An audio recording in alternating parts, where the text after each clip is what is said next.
Assalamualaikum warahmatullahi wabarakatuh. Perkenalkan, nama saya Tasyatul Mafirah, NIM 210210046. Mata kuliah Pengantar Pendidikan Anak. Baiklah, di sini saya akan menyelesaikan tugas final saya yang diberikan oleh Ibu Lina Amelia. Untuk soal yang pertama, seperti apakah gambaran model pembelajaran sentra dan keuntungan dari penggunaan pembelajaran model sentra? Model pembelajaran sentra adalah pendekatan pembelajaran yang dalam proses pembelajarannya dilakukan di dalam lingkaran circle times dan sentra bermain. Lingkaran adalah saat di mana pendidik duduk bersama anak dengan posisi melingkar untuk memberikan kebijakan kepada anak yang dilakukan sebelum dan sesudah bermain. Keunggulan metode sentra itu menciptakan setting pembelajaran untuk merangsang anak agar aktif, kreatif, dan mandiri dengan menggali pengalamannya sendiri, bukan sekedar mengikuti perintah guru, meniru, atau menghafal. Untuk soal yang kedua, jelaskan dengan ringkas apa itu PAUD HI.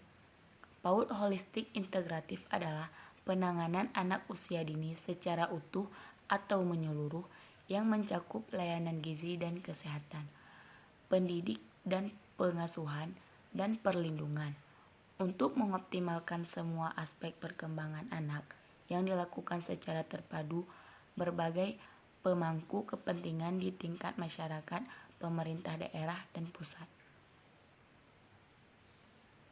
Untuk soal yang ketiga, dalam pelaksanaan PAUD HI, seperti apakah contoh kegiatan yang bisa dilakukan sekolah dalam memberikan A. Pelayanan kesehatan pada anak, B.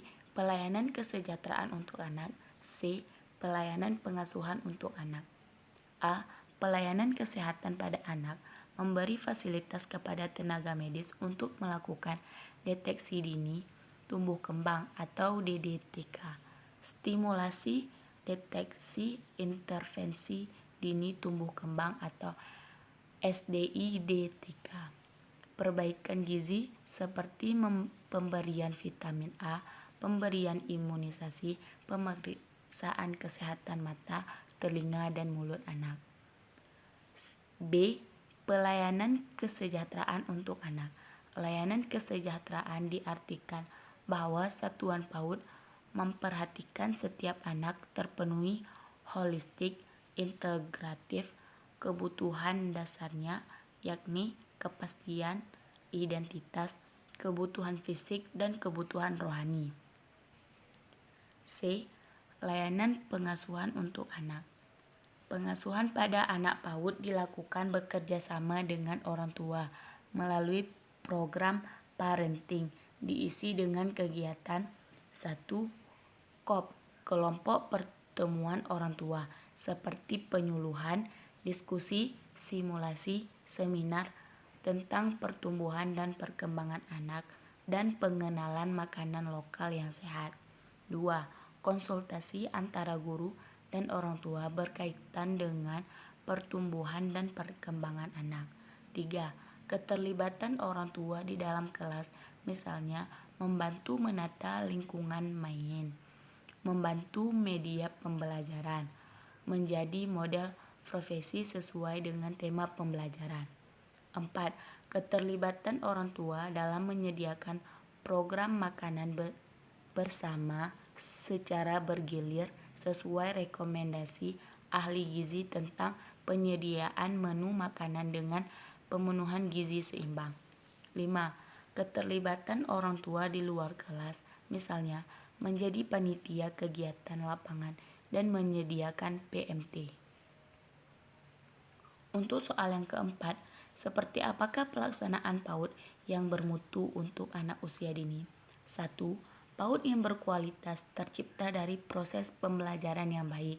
Adapun sarana prasarana hanya mendukung terjadinya pembelajaran yang aman dan nyaman bagi peserta didik. 2. Memiliki tata kelola yang baik. PAUD berkualitas setidaknya memiliki tata kelola yang baik, seperti kelengkapan data pokok pendidikan atau dapodik, dan perencanaan yang baik. Dapodik merupakan sistem pendataan secara nasional yang dijalankan secara terpadu. 3.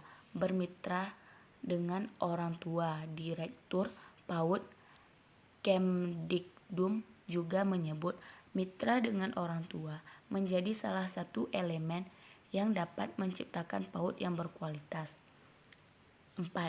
Memantau dan mendukung terpenuhinya kebutuhan esensial anak. Kebutuhan esensial anak yang dimaksudkan meliputi pemenuhan kesehatan dan gizi, pembinaan moral, emosional, dan pengasuhan, serta perlindungan anak dari segala bentuk kekerasan.